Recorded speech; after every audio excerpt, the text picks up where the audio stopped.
What's up, guys, and welcome back to my channel. Dana White has finally addressed the swirling rumors involving major title movement across multiple divisions. The speculation centered on the idea that Alex Pereira could vacate the light heavyweight belt to move up and challenge Cyril Gane for an interim heavyweight title. At the same time, there has been growing talk about Khamzat potentially jumping to light heavyweight to face Jiri Prochazka for a vacant belt. Dana made it clear that he respects Alex's willingness to step up whenever the company needs him. He described Alex as the type of fighter who always answers the call and said the UFC would be open to working with him on whatever path he chooses. Whether that means defending his current title or testing himself at heavyweight, Dana emphasized that Alex has earned that flexibility through his actions. However, Dana took a different stance when it came to Khamzat. While acknowledging his past appearances across multiple weight classes, Dana stressed that he would prefer to see Khamzat stay put and defend his title first. He explained that moving up repeatedly without defending doesn't sit well with him,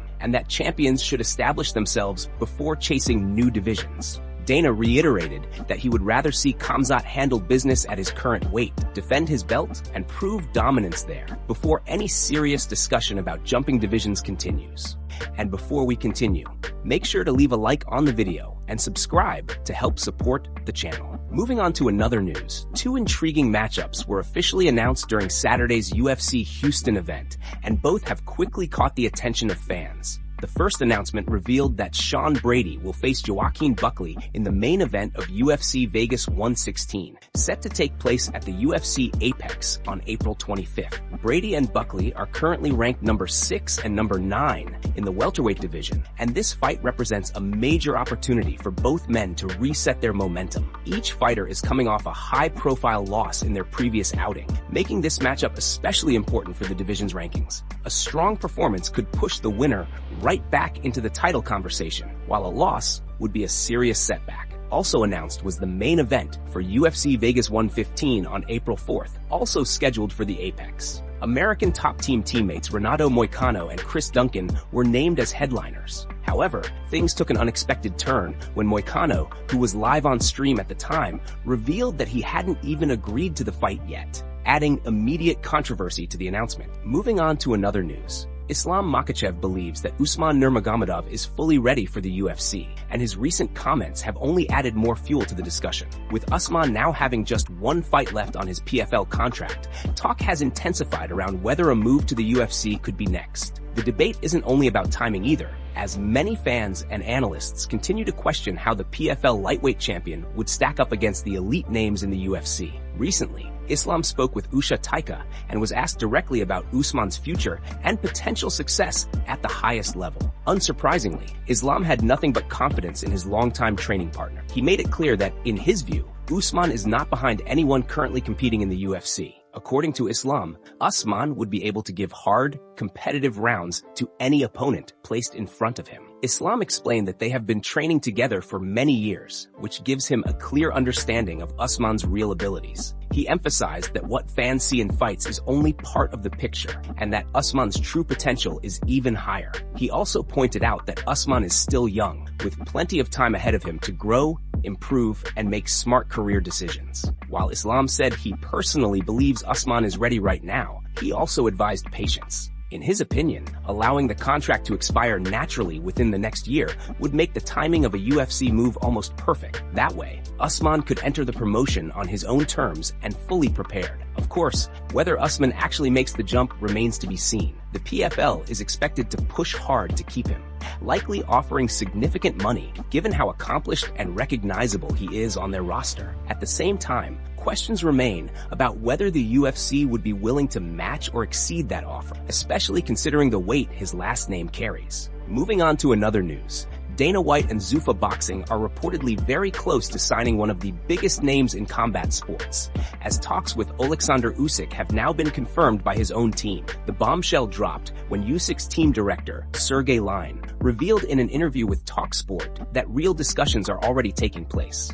According to Line, there is genuine contact, ongoing dialogue, and serious interest coming directly from Dana White and his side. While exact details were kept under wraps, lines suggested that if the format, financial structure, and timing all align, the sport could see a move that almost nobody expects. If completed, this would easily rank as one of the biggest crossovers in modern combat sports history. Usyk, widely regarded as the undisputed heavyweight king, has already been linked to massive payday fights, including a clash with Deontay Wilder, or even a potential trilogy with Daniel Dubois. However, negotiations with Wilder have reportedly been slow, with nothing signed or finalized yet. A deal with Zuffa Boxing would completely change the landscape. It would mean Usyk stepping away from traditional boxing promoters and buying into Dana's long-discussed vision of an event-driven boxing league. The idea mirrors the UFC model, stripping away alphabet titles and focusing instead on clear rankings, star power, and big fights that fans actually want to see. Dana has been outspoken about his desire to revolutionize boxing, removing sanctioning body politics and delivering cleaner, more fan-friendly cards. Landing a pound-for-pound heavyweight star like Usyk would instantly give Zuffa Boxing credibility in its debut year. It would also send a strong message to the rest of the boxing world that Dana's project is serious, funded, and capable of attracting elite talent. Not everyone, however, is sold on the idea. MMA analyst Luke Thomas was quick to react, pushing back on the idea that Dana's vision is revolutionary. Thomas argued that many of these ideas have existed for decades, but were considered legally impossible under the current boxing structure. He suggested that the real question is not the vision itself, but how differently it will actually be presented. Thomas pointed out that while fewer weight classes and potential rule changes, such as ring size adjustments, sound interesting, the impact on the final product remains unknown. He emphasized that boxing's biggest problem is not just promoters like Golden Boy or Top Rank, but also the sanctioning bodies themselves. According to Thomas, the sport may need reform, but handing control to a single promoter could create a new set of problems rather than solving the old ones. Moving on to another news, it hasn't taken long for Jailton Almeida to find a new home after his sudden exit from the UFC. Just 9 days ago, following his second straight loss, Almeida was released from the UFC roster, a decision that surprised much of the MMA community. The shock came largely because of his standing in the heavyweight division and his strong 8-3 record inside the octagon since earning his contract on Dana White's Contender Series. Over the weekend, the Brazilian addressed his UFC release publicly for the first time. During his comments, Almeida promised fans that this setback would not define his career and vowed to make a strong return to competition. Less than a day later, it became clear where that comeback would begin. Many expected Almeida to land in Professional Fighters League, especially given the organization's recent trend of signing former UFC contenders and prospects. However, according to reports from Nolan King, talks between Almeida and the PFL failed to result in an agreement. Instead, Almeida has officially signed with Absolute Championship Akhmat, commonly known as ACA. The promotion, based in Russia, is widely viewed as one of the top MMA organizations in Europe and has a reputation for stacking its heavyweight division with elite talent. While the exact financial terms of the deal remain undisclosed, the signing itself is considered a major pickup for ACA. At this stage, Almeida's debut date and opponent have not been announced. What has been confirmed, however, is a significant shift in his career plans. Before being cut by the UFC, Almeida was preparing to drop back down to light heavyweight. Following his release, those plans have reportedly changed, and he will now continue competing as a heavyweight under the ACA banner. That decision immediately puts him on a collision course with the reigning ACA heavyweight champion, Alikhan Vakhaev. With his grappling-heavy style and renewed motivation, Almeida now enters a new chapter, determined to re-establish himself as a top heavyweight outside the UFC spotlight. Moving on to another news, Team Khabib has finally broken its silence on the controversy surrounding recent crypto scam allegations that sent shockwaves through the MMA world. The situation began just weeks ago when Khabib posted an advertisement on Twitter promoting a digital product connected to Telegram. Almost immediately, fans and analysts raised eyebrows, questioning the legitimacy of the promotion and the platform behind it. Telegram already carries a mixed reputation online, often associated with pirated material, underground markets, and other questionable activity. Because of that history, the moment a digital product was promoted through the platform, speculation exploded. Many fans assumed the worst and accused Khabib of backing a shady project or misleading his audience. The backlash spread rapidly across social media, fueled by vague wording and growing distrust around digital assets. especially after numerous celebrity-linked crypto scandals in recent years. Now, Islam Makhachev has stepped forward to clear the air and defend Team Khabib publicly. Speaking in a Russian interview, Islam addressed the accusations directly and pushed back hard against the idea that any scam was involved. According to him, the entire narrative has been blown out of proportion and misunderstood by critics who rushed to judgment. Islam explained that when Khabib launched his partnership, figures like Conor immediately labeled it a scam online. However, Islam insisted there was never any promise of profit or financial return. He compared the product to a digital gift, something a person can buy and then give to someone else.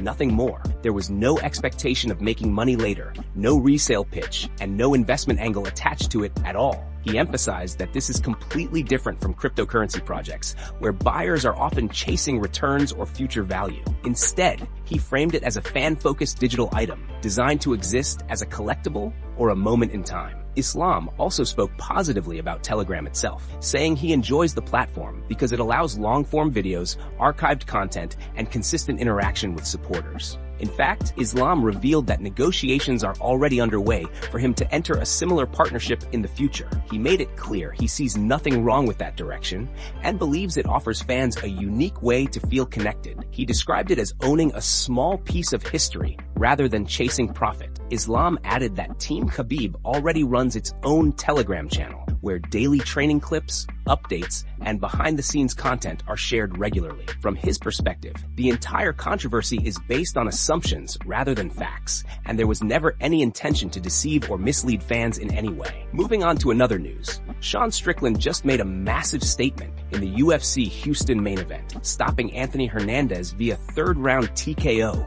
in a performance that instantly shook up the middleweight division. After a long layoff, Strickland returned sharper than ever, delivering one of his most disciplined and calculated outings in years. From the opening bell, he established control with his signature jab, repeatedly snapping Hernandez's head back and cleanly outlanding him on the feet. Hernandez, known as Fluffy, tried to mix things up and close the distance, but Strickland's timing and composure were on another level. He stuffed the only takedown attempt that came his way and kept the fight standing, where he clearly held the advantage. The pressure kept building round after round. Then, early in the third, Strickland landed a vicious knee to the body that folded Hernandez against the fence. Smelling blood, he poured it on with precise punches until the referee had no choice but to step in and wave it off. It was a statement finish, loud and undeniable. This victory launches Strickland right back into the middleweight title conversation. The division has been in a strange place, with Khamzat yet to defend and teasing a move up to light heavyweight for a potential super fight with